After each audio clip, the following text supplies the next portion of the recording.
Hello, YouTubers, and welcome to Level-Headed News. This is your host, Brenda. I have two articles in this episode for you. Both of the URLs are in the description of this video in case you need research on. And as soon as, yes, we got audio going, so we'll go ahead and get started here. The first one here is off of weather.com, and well, let's see, we got to hush her. As Northern California and her stopped. As I was saying before she so rudely interrupted me, this is off of weather.com, and some 50,000 San Jose residents were urged to leave their homes in flooded neighborhoods. The San Jose mayor, Sam Liccardo, acknowledged that the city failed to properly warn residents. At least 8 people have died as a result of the storms that pounded California in recent days. Evacuation orders remain in effect in numerous Northern California counties.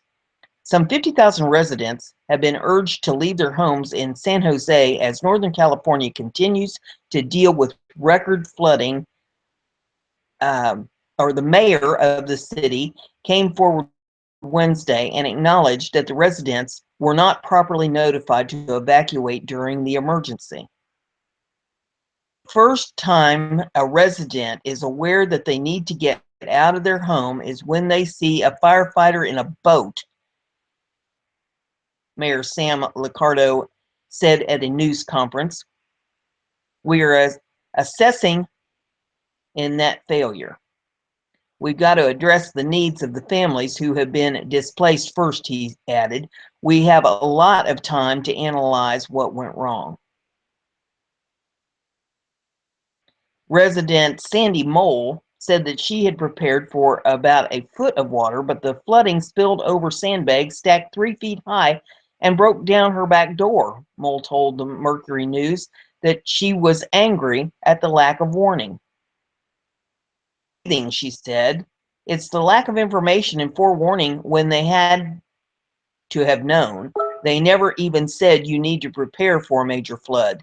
The city dropped the ball on making sure that the people were notified of the impact of this flood. Resident Jean Marie White, whose house and backyard were flooded, told the Associated Press. Nobody had any clue. Another resident, Julie Smalls, said there was no warning from the water authority or the city that the flooding would be so dramatic. Her backyard, which slopes down to the creek, was submerged in about 20 feet of water and eventually flooded her basement. Of the severity of what was coming our way, we would have done a whole lot more to get stuff out of our basement, said Smalls. According to ABC 7, the Emergency Operations Center says 36,000 people in San Jose are in the recommended area for evacuations, while 14,000 are in a mandatory evacuation area. Wednesday, officials said they did not anticipate this level of flooding because their stream flow model showed the channel could handle the water without spilling over. City spokesman David Vosbrink said that officials were relying on the water district's model to determine would rise and where. He added that the model turned out inaccurate for Coyote Creek when the water rose early on Wednesday. Officials say the neighborhood was not among those expected to be first. The creek reached a 100-year high this week. Water managers in Santa Clara Valley say that they are taking advantage of a break in the storms to draw down water from behind a dam and causing a creek to overflow and flood parts of San Jose. Santa Clara Valley Water District Representative Jim Fielder said Wednesday that the Anderson Dam is full and releases over its spillway have flooded neighborhoods in San Jose. The district is required to keep the dam 68% of capacity. Inspections found that it could fail in a major earthquake. Managers say it could take 9 weeks to bring the water levels down to that level. County Office of Emergency Services spokesman Tim Daly said the water released from the Don Pedro Reservoir is expected to reach its peak along a stretch of Vernalis dangerous levels. He added that the water isn't expected to spill over, but will likely increase pressure on them, causing possible breaks in any weak places. Farther west, San Jose has declared a local emergency after record flooding from the Coyote Creek submerged a neighborhood, forcing emergency crews and rescue boats to save 246 residents trapped in their homes, according to the San Jose Mercury News. A fire official said those rescued were evacuated to a decontamination area where they were rinsed off to avoid illness from the filthy water before being taken by bus to shelters. Rescuers, chest deep in water, steered boats carrying residents, some with babies and pets, after the community was inundated with overflowing creek. An Orlando, California woman was killed when she ignored warning signs of flooding and proceeded onto a flooded roadway, officials said. Her car was swept away into a creek before disappearing. She was one of 8 people killed in connection with the atmospheric rivers plaguing the state in recent days. On Tuesday, 5 homeless people were rescued from a Los Angeles golf course in San Jose after swollen creek flooded the area, the AP reported. As the heavy rains began to taper off Tuesday morning, numerous creeks and rivers reached their capacity, prompting the evacuation of hundreds of homes in the remote hamlet of Spring Valley. About 2,000 people were stranded in the community after 2 entrance roads washed away and mudslides closed the other, Brian Martin told the AP. With Clear Lake a foot above flood stage, about 100 homes in 2 mobile home parks and nearly in Lake County were ordered evacuated, Martin said. Authorities hope to use a temporary bridge to reopen the town in the next few days.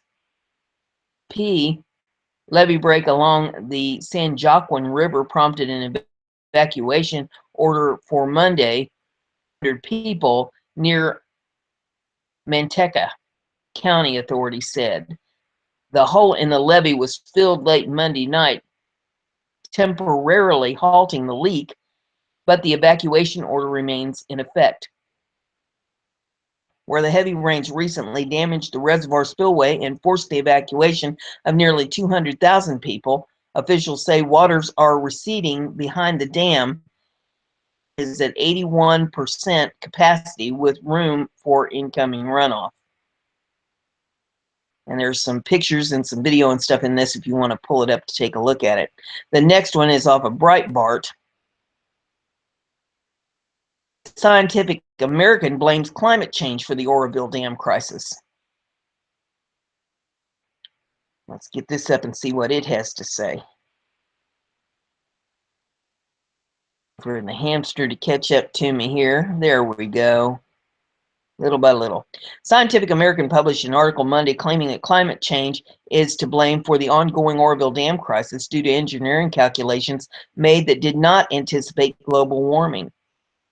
Author Jane Braxton Little argues the dam was built in the 1960s when temperatures were cooler and more precipitation was stored in a greater snowpack in the mountains of the Feather River watershed, which drains into today. Warming temperatures are bringing more rain as well as melting the Sierra Nevada snowpack earlier in the spring. Little notes that 2 California counties surrounding Lake Oroville, Butte and challenged the state's environmental review of the dam in 2008, arguing that the state recklessly failed to account properly for climate change term dam management. The attorneys in the lawsuit predicted a faster flow of water downhill. That's exactly what happened a week ago, leading to the crater, Littleton concludes, offering no scientific basis for her conclusion. Of the lawsuit, attorneys for the California Department of Water Resources, which owns the dam, argues that the county's speculation about the climate change speculation is too speculative to warrant inclusion in their review. Similarly, climate scientists themselves have refused to link recent forest fires in California to climate change, contradicting Governor Jerry Brown himself. The entire debate full circle, the Oroville Dam and almost 1,500 other dams are not in jeopardy because of the climate change. Rather, they are in jeopardy because of policy decisions made by those in charge. Democrats for the past decade to ignore critical infrastructure in favor of pandering to groups who could re-election for decades. In the end, the politicians chose illegal aliens, powerful public sector unions, and environmental lobby over dams and infrastructure. Simple. If you don't repair, keep them maintained, these kind of problems are going to happen. That's all I have for you in this episode. If you like what I'm doing here, give it a thumbs up, share it on your social media so everybody gets to hear the news, and you might try that. That way you'll stay informed. So